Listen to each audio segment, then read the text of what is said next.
Assalamualaikum warahmatullahi wabarakatuh.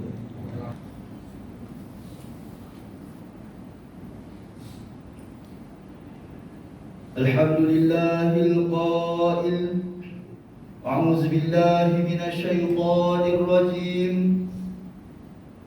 Wa ma umiru illa liya'budullaha mukhlishina lahud-din hunafa'a wa yuqimus salata wa yu'tuz zakah wa zalika dinul qayyimah. Asyhadu an la ilaha illallah wahdahu la syarika lah wa asyhadu anna Muhammadan 'abduhu wa rasuluh. Allahumma salli wa sallim ala sayyidina Muhammad wa ala alihi wa ashabihi ajma'in.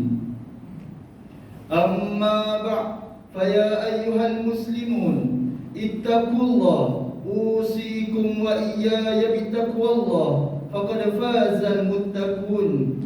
Qala Allah Ta'ala, ya ayyuhalladzina amanu ittaqullaha haqqa tuqatih wa la tamutunna illa wa antum muslimun.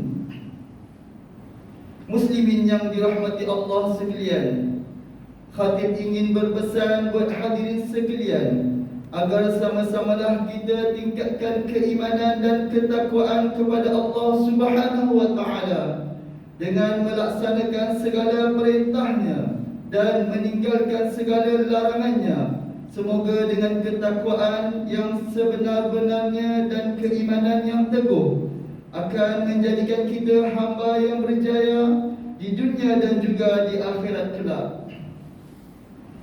Syukur Alhamdulillah kerana kita masih dikurniakan kesihatan yang baik untuk beramal pada bulan Rejab yang penuh barakah ini. Maka marilah kita menghayati khutbah yang bertajuk Ibadah Teragung. Muslimin yang berbahagia, saban tahun apabila tiba bulan Rejab, kita pasti akan diperingatkan dengan peristiwa Isra' dan Mi'raj yang berlaku kepada Nabi Muhammad sallallahu alaihi wasallam. Daripada peristiwa Isra' dan Mi'raj inilah termeterainya pensyariatan yang sangat agung, iaitu as-solat. Bagi seorang Islam yang beriman lagi bertakwa, solat menjadi ibadah agung khusus kepada seorang hamba atau makhluk, kerana kewujudan di alam ini oleh Allah Subhanahu wa Ta'ala atau Al-Khaliq. Solat yang didirikan 5 kali sehari semalam pada waktu yang telah ditetapkan adalah satu ibadah fardu. Mendirikannya adalah sebagai prasyarat arti ketaatan hakiki seseorang hamba kepada Maha Pencipta. Firman Allah Subhanahu wa Ta'ala dalam surah An-Nisa ayat 103, Inna salata kanat 'alal mu'minina kitaban mawquta. Sesungguhnya sembahyang itu adalah satu ketetapan yang telah diwajibkan atas orang-orang yang beriman yang tertentu waktunya. Dalam menjalani kehidupan seharian, manusia akan melalui ujian, cabaran dan dugaan. Manusia atas sifat kejadian sebagai makhluk sangat memerlukan pertolongan dari Allah Subhanahu wa Ta'ala.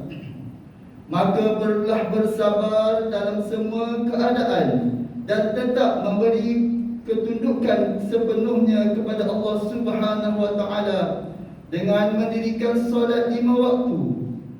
Allah Subhanahu wa Ta'ala berfirman dalam surah Al-Baqarah ayat 153, Ya ayyuhalladzina amanu ista'inu bis-sabri was-salah innallaha ma'as-sabirin. Wahai sekalian orang-orang yang beriman, mintalah pertolongan untuk menghadapi susah payah dalam menyempurnakan sesuatu perintah Tuhan dengan bersabar dan dengan mengerjakan sembahyang, kerana sesungguhnya Allah menyertai menolong orang-orang yang sabar. Muslimin yang dirahmati Allah Subhanahu wa taala, solat fardu merupakan rukun Islam yang kedua selepas mengucap syahadah. Umat Islam yang mukallaf, baik lelaki atau perempuan, kewajipan melaksanakan tanpa mengira bangsa, keturunan, etnik, pendidikan, sosial maupun ekonomi, meninggalkan dikira berdosa kerana ia adalah ibadah khusus yang paling utama dan yang awal akan dihisab oleh Allah Subhanahu wa taala di akhirat kelak. Solat adalah tiang agama. Barang siapa yang cuai serta lalai dari melaksanakan ibadah solat, seumpama sedang meruntuhkan agama Islam sebagai ad-din atau cara hidup yang benar. Kesempurnaan mendirikan solat adalah faktor yang menjadi pertimbangan untuk diterima segala amalan fardu dan sunat yang lain, sebagaimana hadis yang diriwayatkan oleh Abu Hurairah radhiyallahu anhu bahawa Rasulullah sallallahu alaihi wasallam bersabda, "Inna awwala ma yuhasabu bihi al-'abdu yawmal qiyamah min 'amalihi salatuhu, fa in saluhat faqad aflaha wa anjah, wa in fasadat faqad khaba wa khasir." Perkara pertama yang akan dihisab pada diri seseorang pada hari akhirat daripada sekalian amalan ialah solatnya. Jika solatnya baik, maka dia akan berjaya dan menang.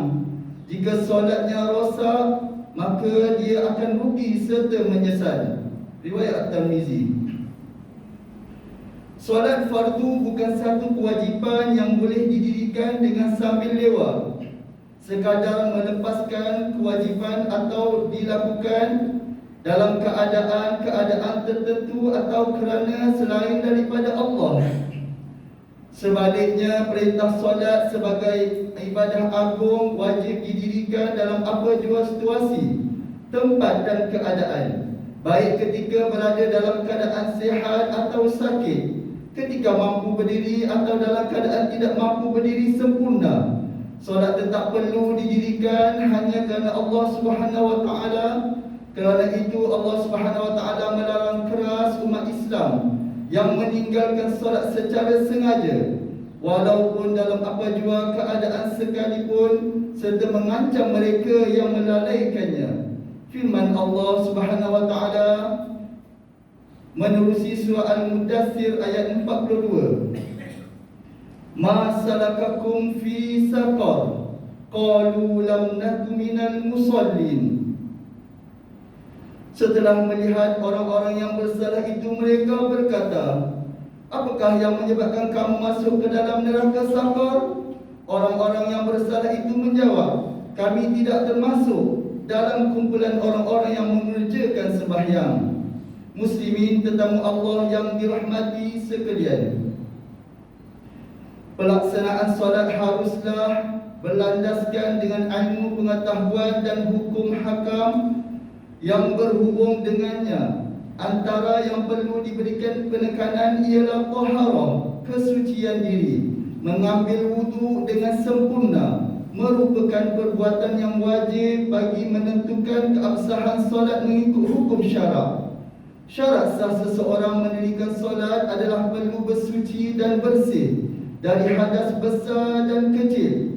Ini adalah perintah Allah Subhanahu wa taala sebagaimana firman-Nya dalam surah Al-Maidah ayat 6 yang bermaksud, wahai orang-orang yang beriman, apabila kamu akan mendirikan solat, maka basuhlah muka kamu dan tangan-tangan kamu hingga siku-siku kamu, dan sapulah kepada kamu serta basuhlah kaki-kaki kamu sehingga kedua mata kaki. Begitu juga hadis daripada Abu Hurairah radhiyallahu anhu bahawa Rasulullah sallallahu alaihi wasallam bersabda yang bermaksud, apabila engkau hendak bersolat, berwuduklah dengan sempurna. Riwayat Al-Bukhari dan Muslim. Perkara penting yang perlu yang perlu turut dijaga kerana menjadi syarat sah dalam solat adalah ditetapkan aurat dalam solat hendaklah ditutup dari arah sekeliling dan atas. Segelintir umat Islam didapati tidak menjaga adab dan cara berpakaian ketika mendirikan solat, apalagi ketika ke masjid mendirikan solat berjemaah. Ada yang hadir berjemaah dengan memakai seluar koyak dan ada yang berpakaian singkat hingga tersingkap auratnya.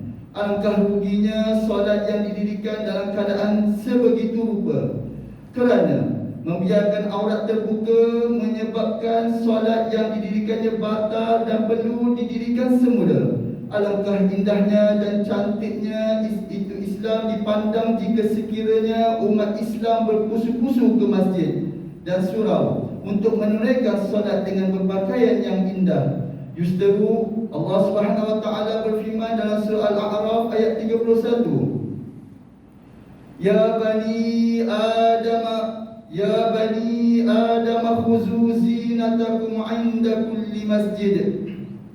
Wahai anak-anak Adam, pakailah pakaian kamu yang indah, berhias pada tiap kali kamu ke tempat ibadah atau mengerjakan sembahyang.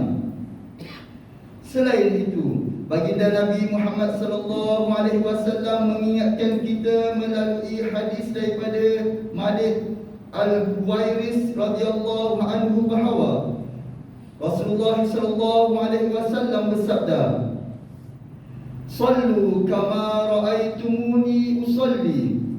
Solatlah kamu seperti mana kamu melihat aku solat. Riwayat Al-Bukhari. Muslimin yang dirahmati Allah sekalian, ketahuilah bahawa sebaik-baik solat adalah didirikan secara berjemaah. Jika solat itu diwajibkan kepada setiap Muslim, maka solat berjemaah pula seakan bonus berganda untuk semua Muslim.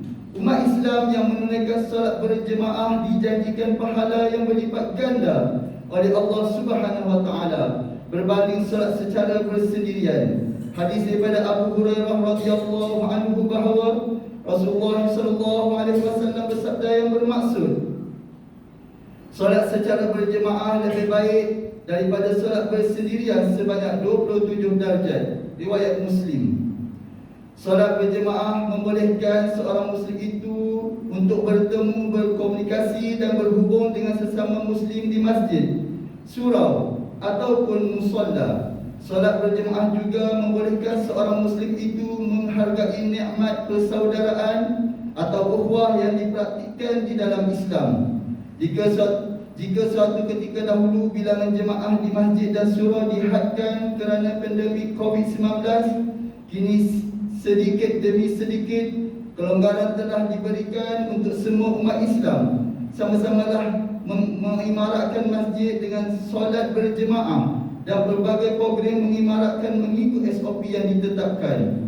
Maka berusahalah untuk hadir berjemaah ke masjid dan surau, serta bersyukurlah dengan kelapangan dan kekuatan yang dianugerahkan Allah Subhanahu wa taala untuk hadir menunaikan solat berjemaah.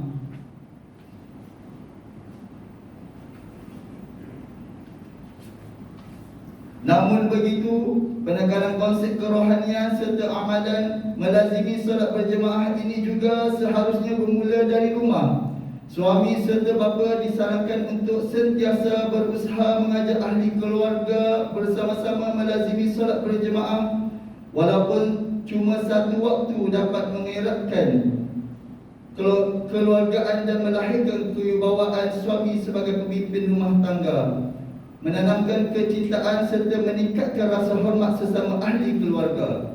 Hadirin sekalian, bagi mengakhiri khutbah pada hari ini, marilah kita semua mengambil pengajaran terhadap perkara-perkara berikut. Pertama, umat Islam hendaklah meyakini bahawa perintah untuk mendirikan solat 5 waktu adalah satu syariat yang sangat mengikat hamba sebagai tanda ketundukan penuh kepada Maha Pencipta yang menjadikan manusia itu melaksanakan misi sebagai khalifah di muka bumi ini.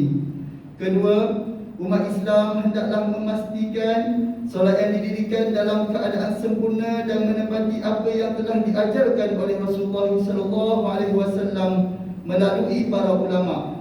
Ketiga, umat Islam hendaklah menjaga solat, kerana apabila menjaga solat maka terjagalah perkara-perkara yang lain dengan baik. Keempat, sesungguhnya solat adalah tanggungjawab wajib seorang yang beragama Islam dan menjadi hak Allah Subhanahu Wa Taala. Dan ketika umat Islam menjaga hak Allah Subhanahu Wa Taala, Allah Subhanahu Wa Taala akan menjaga hak kita sebagai umat Islam untuk dimuliakan di dunia dan agamanya. Kelima, umat Islam hendaklah melazimi solat berjemaah di masjid maupun surau kerana ganjarannya sangatlah besar. A'udzubillahi minasyaitonir rajim. Walladzina hum 'ala salawatihim yuhafizun. Ulaika humul warisun. Alladzina yarisunal firdausa hum fiha khalidun. Dan mereka telah memelihara sembahyangnya. Mereka itulah orang-orang yang berhak mewarisi, yang akan mewarisi syurga Firdaus. Mereka kekal di dalamnya. Surah Al-Mu'min ayat 9 hingga 11. Barakallahu li wa lakum fil Qur'anil azim wa nafa'ani wa iyyakum bima fihi minal ayati wal dzikril hakim wa taqabbala minni wa minkum tilawatah innahu huwas sami'ul alim. أقول قولي هذا وأستغفر الله العظيم لي ولكم ولسائر المسلمين والمسلمات فاستغفروه إنه هو الغفور الرحيم.